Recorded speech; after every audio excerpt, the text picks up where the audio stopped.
नमस्कार,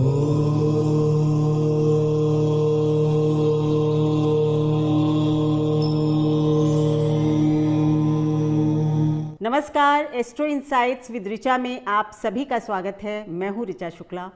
मित्रों, आज का वीडियो एक खास गोचर के ऊपर है। जैसा कि हम सभी जानते हैं कि 30 अक्टूबर 2023 को राहु और केतु अपनी राशि का परिवर्तन कर रहे हैं।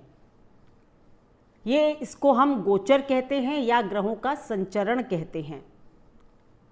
तो राहु और केतु क्योंकि आपस में 180 डिग्री पर होते हैं और ये हमेशा साथ साथ चलते हैं, तो इनका राशि परिवर्तन भी एक दिन एक साथ होगा।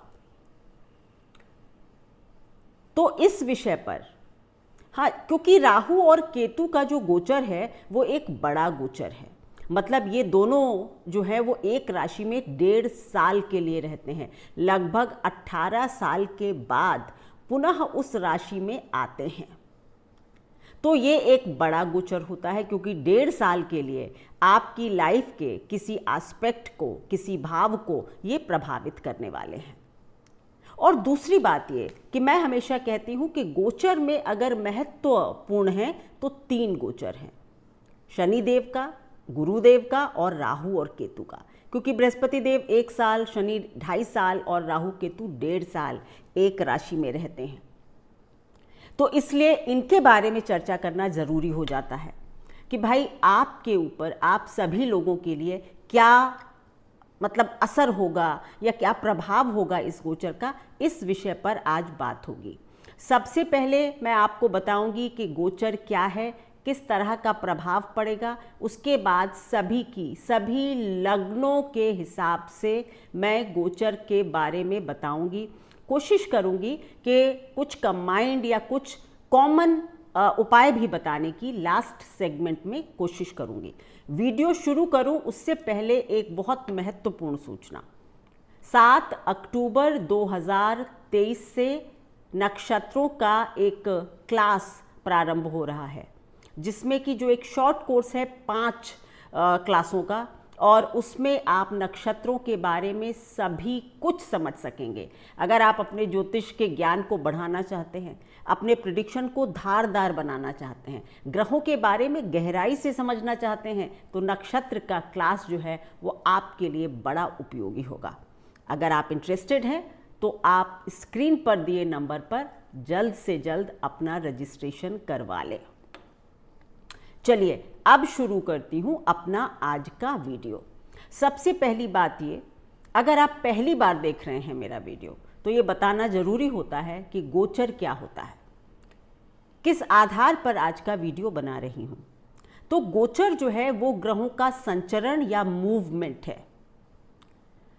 पूरी गैलेक्सी में जो ग्रह हैं वो लगातार घूम रहे हैं, एक राशि में कुछ समय के लिए रहते हैं और उसके बाद वो चलते चलते अपनी राशि को बदलते रहते हैं। राहु और केतु क्योंकि वक्री ग्रह माने जाते हैं, इसलिए इनका मोशन जो है वो रिवर्स है।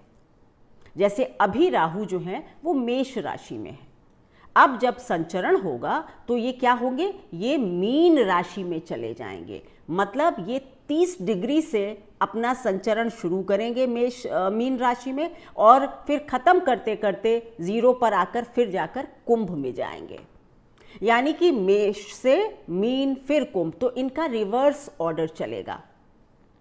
ठीक है, तो अभी मेष राशि में है राहु। आज मैं राहु के संचरण के विषय में या राहु के गोचर के विषय में बात करूंगी। बहुत जल्द ही दूसरा वीडियो केतु के गोचर पर भी आएगा।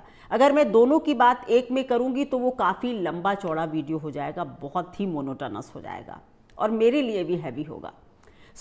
राहु का गोचर एक राशि में 1.5 साल के लिए रहता है। यानी कि 30 अक्टूबर 2023 को अगर मीन राशि में राहु प्रवेश कर रहे हैं तो फिर 1.5 साल तक मीन राशि में ही रहेंगे।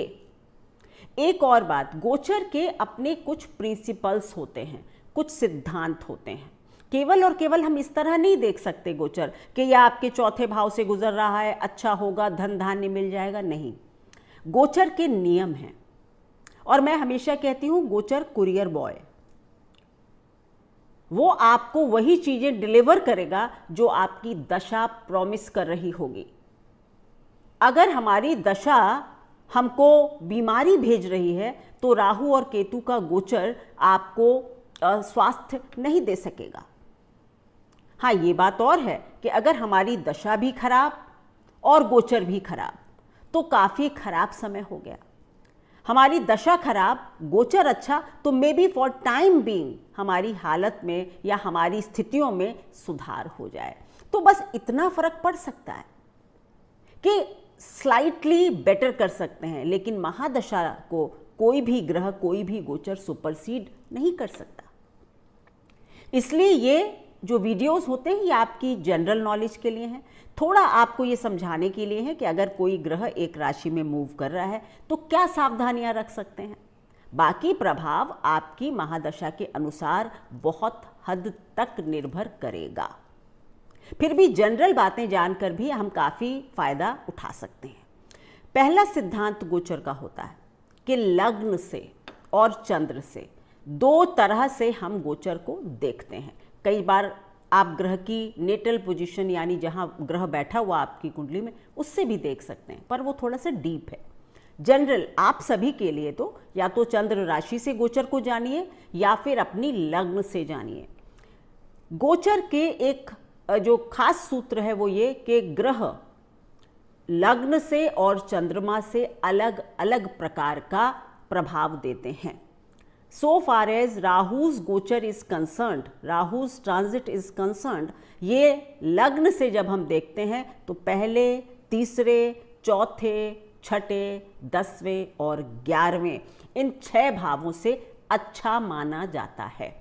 अगर हम लग्न से गोचर को देख रहे हैं तो ये पहले घर से, तीसरे घर से, चौथे, छठे, 10वें और 11वें से अच्छा माना जाएगा। वहीं अगर हम मून साइन से देखते हैं तो केवल और केवल 3, 6 और 11 से अच्छा माना जाता है।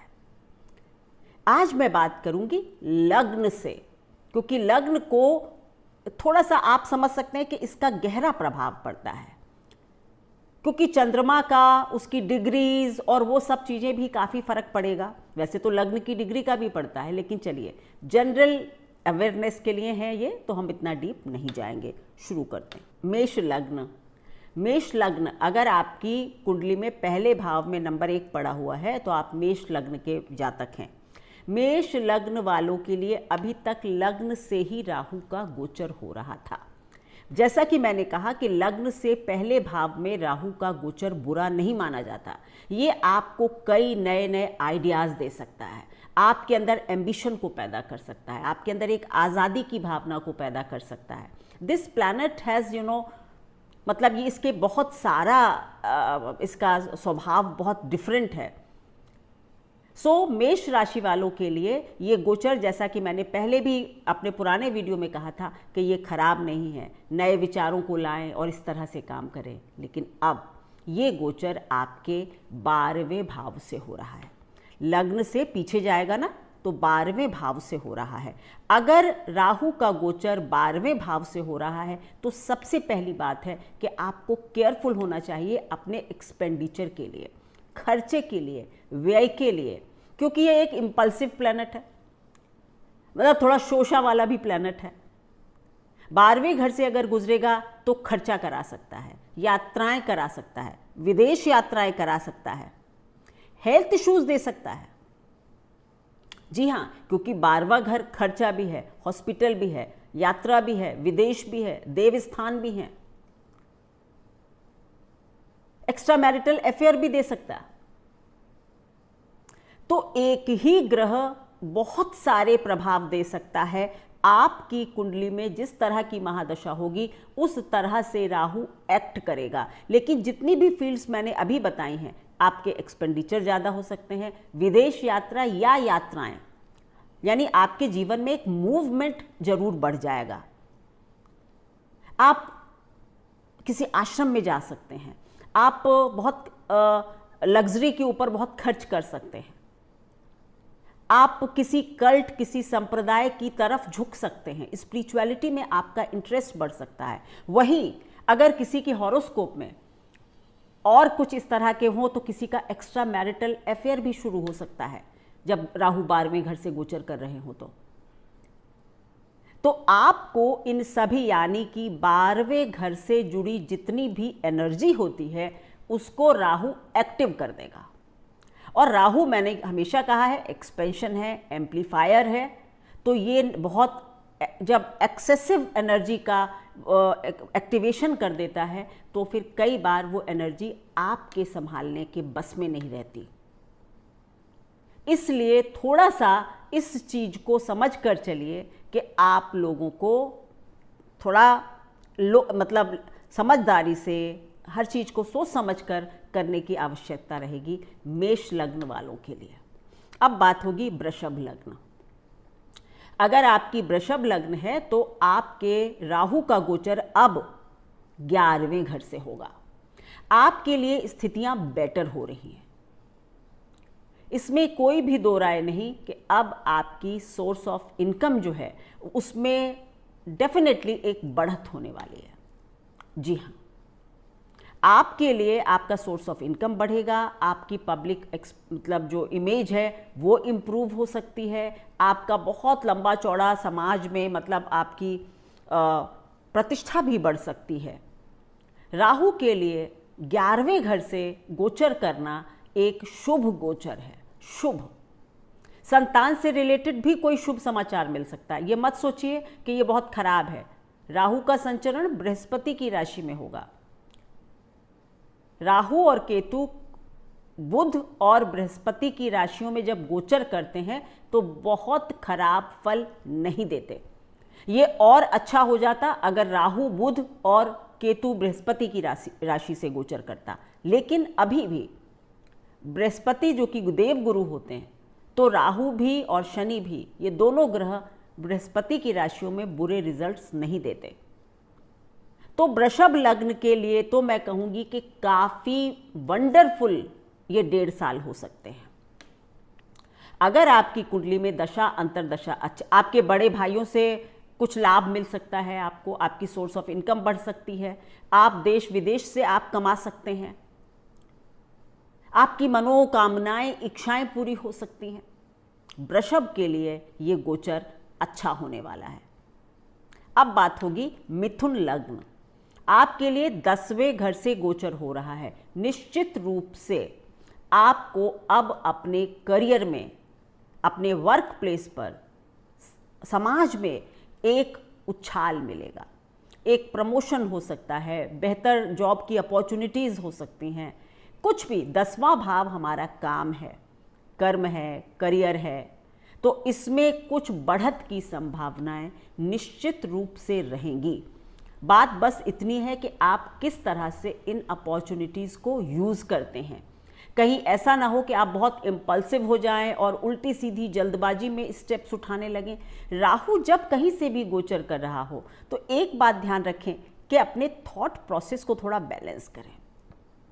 अगर कोई बात दिमाग में आ भी रही है तो उसको ठंडे दिमाग से बैठकर उसके प्रोज एंड कॉन्स, मतलब क्या अच्छा है क्या बुरा है, ये जांच लें और फिर स्टेप उठाएं। तो राहु का गोचर मिथुन लग्न वालों के लिए, खास करके करियर के लिए काफ़ी अच्छा हो सकता है,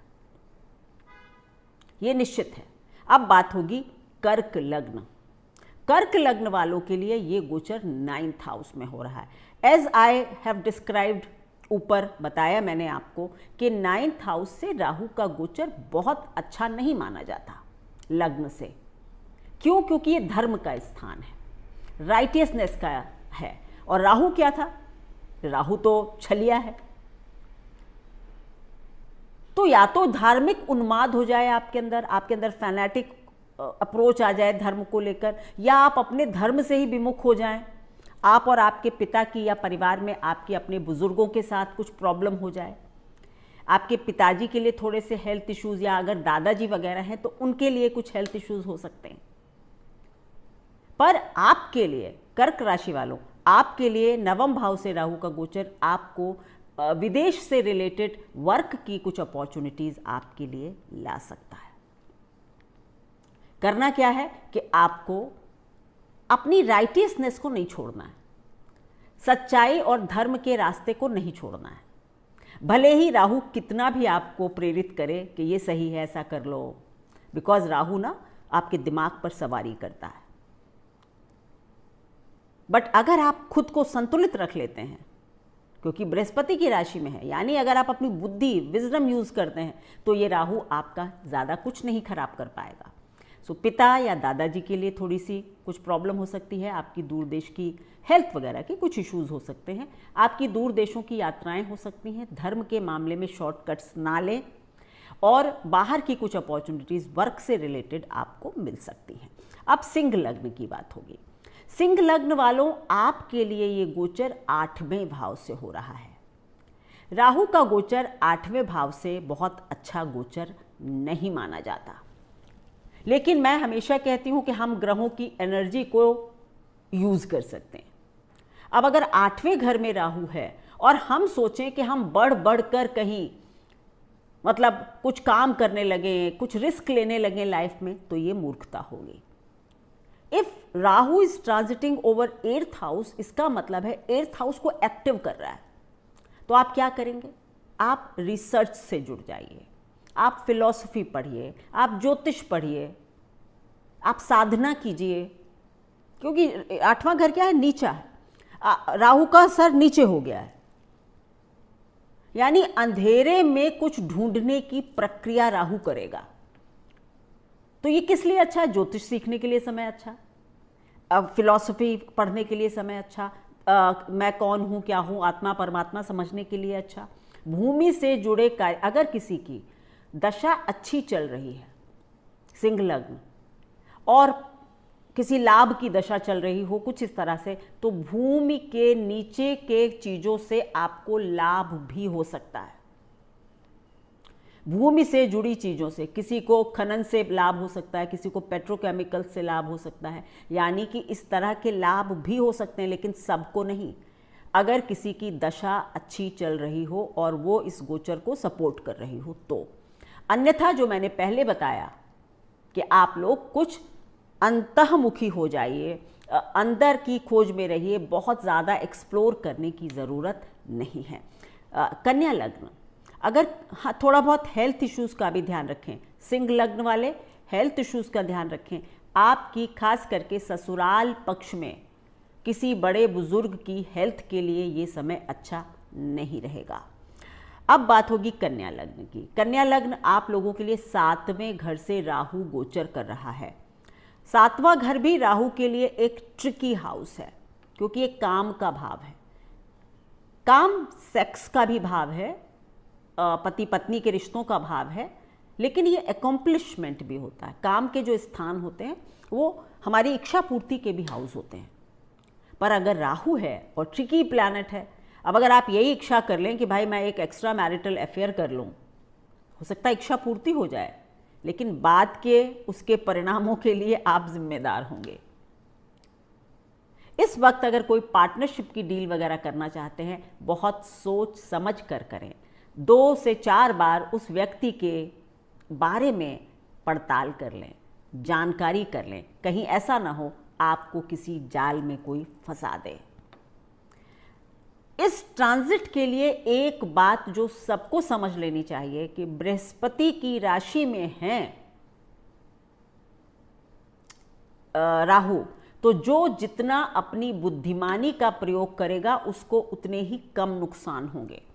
तो राहु क्या कर सकता है? बड़ी पार्टनरशिप कर लीजिए, बड़े खर्चे कर लीजिए, इच्छा पूर्ति कर लीजिए, पति पत्नी के बीच में कुछ वैमनस्य भी हो सकता है। वो कारण वही होगा कि आपका मन कहीं और भी थोड़ा सा भटक सकता है। ध्यान रखें, अपने रिश्ते की फाउंडेशन अगर आपकी अच्छी है तो कुछ नहीं होगा, लेकिन अगर बहुत बुरा समय चल रहा है, माना किसी की डिवोर्स की ही प्रोसीडिंग्स चल रही हैं, तो अब डिवोर्स हो जाएगा, समझ रहे हैं ना। लेकिन अगर आपका अच्छा भला रिश्ता चल रहा है तो इस तरह की कोई गलती करने की आपको ज़रूरत नहीं है। अपने आपस में एक दूसरे का सम्मान बनाकर चलें और बहुत बड़े बड़े कदम उठाने से बचें। अब बात होगी तुला लग्न की। तुला लग्न के लिए ये गोचर 6ठे घर से हो रहा है।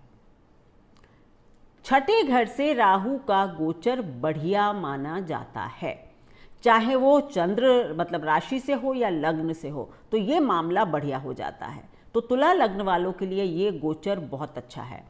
आपका बस एक थोड़ा सा नेगेटिव पॉइंट होगा, वो ये कि आपको कोई दवा वगैरह कुछ रिएक्शन कर सकती है।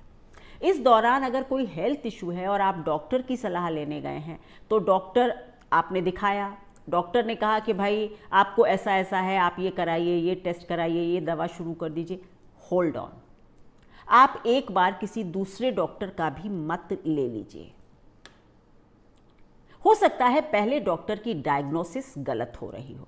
राहु कभी कभी डायग्नोसिस गलत करवा देता है। सो सेहत के पॉइंट पर मैं कहूँगी कि थोड़ा सा ध्यान रखने की ज़रूरत है। अन्यथा अगर आप कोई कंपटीशन दे रहे हैं, बहुत अच्छा समय है, इस वक्त आप अपने कंपटीशन को किल कर सकते हैं। राहु भी एक योद्धा है, तो रोग ऋण रिपु से आपका बचाव कर सकता है ये राहु। और ये भी सच है कि अगर कोई रोग होगा तो वो ठीक भी हो जाएगा, लेकिन डायग्नोसिस गलत हुई तो फिर दवा गलत हो गई, तो फिर एक्शन रिएक्शन कुछ हो सकता है। अदरवाइज ये गोचर आपके लिए अच्छा होने वाला है। आप लोगों के लिए तुला लग्न मामा के पक्ष पर या ननिहाल में कोई इशू, कोई बंटवारा, कोई इस तरह की चीज़ें भी देखने को मिल सकती हैं। अब बात होगी वृश्चिक लग्न। आप लोगों के लिए ये गोचर हो रहा है 5वें घर से। 5वां घर एक ट्रिकी हाउस है राहु के लिए, क्योंकि 5वां घर हमारी बुद्धि है, हमारी विजडम है, हमारी क्रिएटिविटी है। तो कई बार ऐसा होता है कि हम ओवर क्रिएटिव, ओवर एक्सप्रेसिव हो सकते हैं। हम कुछ नया सीखना शुरू कर सकते हैं, क्योंकि इस वक्त अंदर एक हलचल होगी कि मैं ज़्यादा से ज़्यादा नई चीज़ें सीखूं, अनकन्वेंशनल चीज़ें सीखना, अनकन्वेंशनल चीज़ें करना। कोई अगर दोबारा मतलब कुछ हायर स्टडी करना चाह रहा था, वो शुरू कर देगा, लेकिन हो सकता है कि वो अपनी स्टडीज से हटके कुछ सीखना शुरू कर दे। राहु एक अनकन्वेंशनल प्लैनेट भी है, पर शिक्षा के लिए ये एक अच्छा, लर्निंग के लिए, शिक्षा से भी ज़्यादा मैं कहूँगी लर्निंग के लिए, नई चीज़ों को सीखना, समझना, उनका उपयोग करना, सेल्फ एक्सप्रेशन को अपना अच्छे करना। अगर आप चाहते थे कि आप कोई क्रिएटिव कोर्स ज्वाइन करना चाहते हैं, अगर आप मीडिया से रिलेटेड हैं, आप चाहते हैं आप कोई कोर्स कर लें जिससे कि आपका करियर और ऊपर चला जाए, ये समय बहुत अच्छा है। मीडिया से जुड़े हैं, ग्लैमर वर्ल्ड से जुड़े हैं, क्रिएटिविटी की फील्ड से जुड़े हैं, तो ये गोचर इस समय आपको कुछ नई नई चीज़ें सीखने के लिए प्रेरित करेगा। संतान से आपके थोड़े मतभेद हो सकते हैं, ठीक है, लेकिन अगर आपके किसी भी तरह से, माना आपकी वृश्चिक लग्न है, आपका राहु का गोचर हो रहा है 5म में, और बृहस्पति आपकी कुंडली में लग्न में है, वो देख रहे हैं गोचर करते हुए राहु को, संतान का लाभ भी करवा सकते हैं। तो ये कंडीशनल है, सबके लिए नहीं, लेकिन हाँ कुछ लोगों को संतान का लाभ भी मिल सकता है। आप में से कई लोग वृश्चिक लग्न वाले अपना घर भी बदल सकते हैं। धनु लग्न, धनु लग्न के लिए ये गोचर हो रहा है 4थे भाव से, 4th हाउस। 4थे भाव से राहु का गोचर ऋषियों ने लग्न से बुरा नहीं बताया। उन्होंने कहा ये ठीक है। अब कैसे ठीक है? राहु जब 4थे भाव से गुजरेगा तो आपके अंदर एक टेंडेंसी आएगी, अपने घर पर ज़्यादा टाइम डिवोट करूं, मैं अपने घर को कुछ अच्छा करूं, फैमिली और करियर के बीच में एक बैलेंस बनाऊं।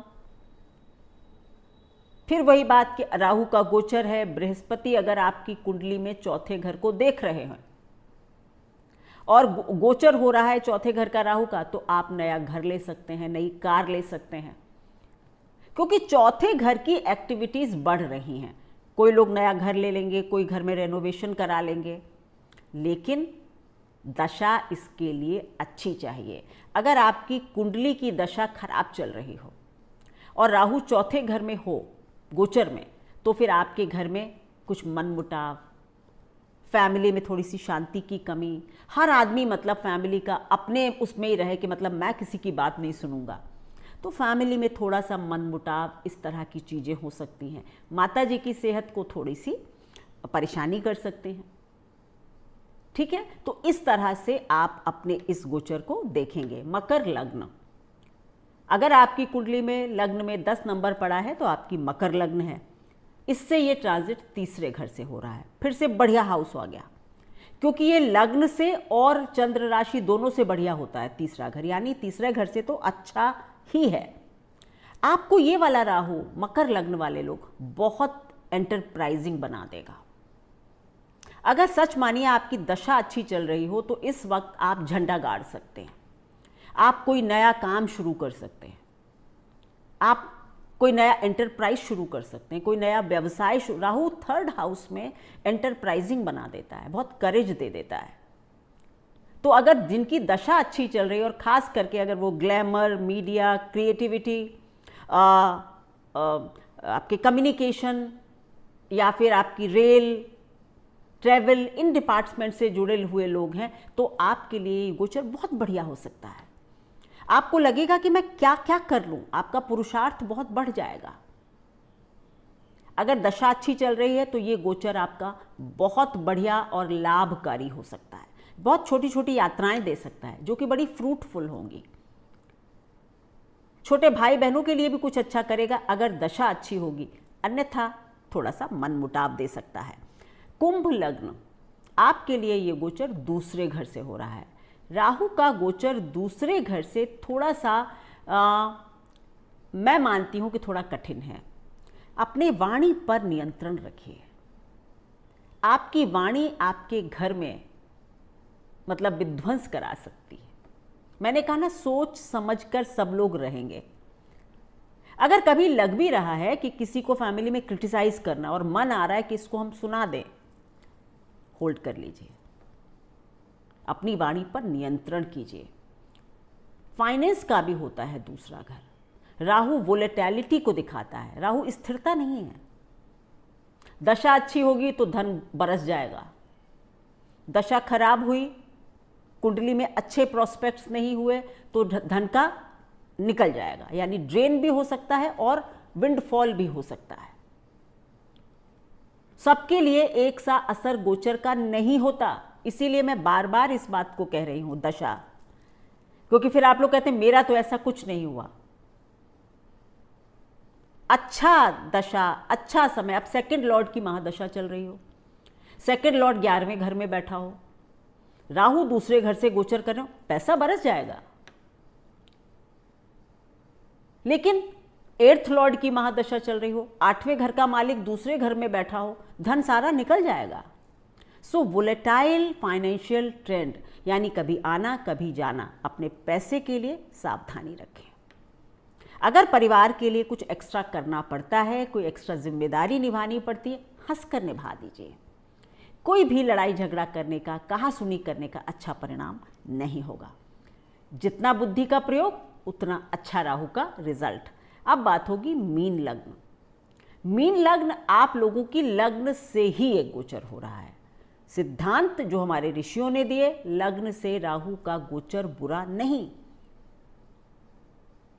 इसका मतलब क्या कि इस समय आप अपने बारे में सबसे ज्यादा सोचेंगे, या मैं कहूंगी सोचना भी चाहिए। इस वक्त जैसे आपको ना पर लग जाएंगे, but as I always say, Rahu है, भटकाव बहुत जल्दी देता है। मतलब कहते हैं ना, क्या बोलते हैं उसको, सावधानी हटी और दुर्घटना घटी, बस वो है राहु। तो अगर आप थोड़ा सा खुद को कंट्रोल में रखकर अपने बारे में सोचते हैं, अपनी ग्रूमिंग के बारे में सोचते हैं, माना कि आपकी कुंडली में लग्न लॉर्ड की ही दशा चल रही हो, यानी कि बृहस्पति की दशा चल रही हो, मीन लग्न हो, बृहस्पति 9वें घर से 5वें घर से राहु को देख रहे हो, आप सच मानिए आपकी पर्सनालिटी इन 1.5 सालों में निखर कर सामने आएगी। आप कुछ बड़ा अचीव कर सकेंगे। लेकिन अगर अच्छी दशा नहीं होगी तो फिर ये राहु क्या करेगा, मति भ्रम देता रहेगा। आज मैं ये कर लूँ, कल मैं वो ये कर लूँ, मतलब कुछ भटकाव जैसा। आपको लगेगा मेरा थॉट प्रोसेस ना बंद नहीं पा रहा है, कभी ये थॉट आ रहा है, कभी ये थॉट आ रहा है। क्यों? क्योंकि पहला घर हमारा सर ही होता है, और राहु तो कुछ है ही नहीं, केवल सर है। तो फिर ये भटकाव, यानी कि लगता है कि मेरा फोकस नहीं हो पा रहा, करना तो मैं बहुत कुछ चाहता हूं, कर नहीं पा रहा हूं, आई एम इनडिसाइसिव। इस तरह की कुछ प्रॉब्लम्स आपको देखने को मिल सकती हैं। मीन लग्न वालों के लिए मैं कहूँगी, आप लोगों के लिए एक उपाय, क्योंकि आपकी लग्न से ही, आपकी लग्न यानी सर के ऊपर से ही गुजर रहा है, मैं कहूँगी कि आपको रोज प्रतिदिन किसी भी देव स्थान के दर्शन करने चाहिए। इन 1.5 सालों में आपके लिए बहुत अच्छा होगा। अब सभी के लिए ओवरऑल कुछ उपाय जो आप राहु के लिए कर सकते हैं, क्योंकि राहु 12वें घर से 12 नंबर यानी मीन राशि से गुजरेंगे, तो ये देव स्थान होता है। 9वें घर से चौथा घर है, आश्रम है, पानी है, समुद्र है। तो क्या करेंगे कि हर कोई कोशिश करेगा कि रोज थोड़ा चलकर किसी देव स्थान के, भले ही आप उसके दरवाजे को छूकर ही चले आते हैं और कुछ नहीं करते, तो भी आपके लिए बहुत अच्छा होगा। अगर आप ये भी नहीं कर सकते तो अगर आपके घर में कोई मंदिर है तो उसकी रोज सफाई का जिम्मा खुद ले लीजिए। अच्छे से अपने घर के मंदिर को साफ कीजिए, उसकी देहरी साफ कीजिए। राहु का प्रभाव कितना भी खराब हो, अच्छा हो जाता है। अपने गुरुओं का, अपने बड़े लोगों का सम्मान कीजिए। कभी भी किसी ऐसी चीज पर अपनी आंख मत रखिए जो धर्म के हिसाब से सही नहीं है। धर्म मतलब राइट नहीं है। Sense of right and wrong अपना ठीक रखिए, क्योंकि कई बार हमें पता होता है हम गलत कर रहे हैं, लेकिन करते चले जाते हैं एक जोश में, एक जुनून में। तो राहु थोड़ा सा जुनून देता है। तो ये तो आपकी बातें हो गई कि ये आप कर लें। अब जो सबके लिए काम करेगा, एक उपाय, माँ दुर्गा की आराधना कीजिए। रोज दुर्गा चालीसा पढ़ सकते हैं, दुर्गा कवच पढ़ सकते हैं, सप्तश्लोकी दुर्गा का पाठ कर सकते हैं, जिससे जो बन पड़े। माँ दुर्गा की रोज आराधना कीजिए। थोड़ा बहुत अपनी, जिसको कहते हैं ना कि मंदिर की यात्रा कर ली, मंदिर हो आए, रोज मंदिर तक चले गए, वापस आ गए, दुर्गा जी की आराधना कर ली। राहु का गोचर आपके लिए अच्छा हो जाएगा। अपनी बुद्धि का यूज़ भरपूर करेंगे, इम्पल्सिवनेस से कोई भी काम नहीं करेंगे। बहुत बहुत धन्यवाद। अगर आप लोगों को मेरे वीडियोस पसंद आते हैं तो फिर आप दोस्तों के साथ शेयर कर दीजिए, इसको लाइक कर दीजिए वीडियो को, और चैनल जो कि आपका अपना है एस्ट्रोलॉजी बाय ऋचा, उसको सब्सक्राइब कर लीजिए। धन्यवाद।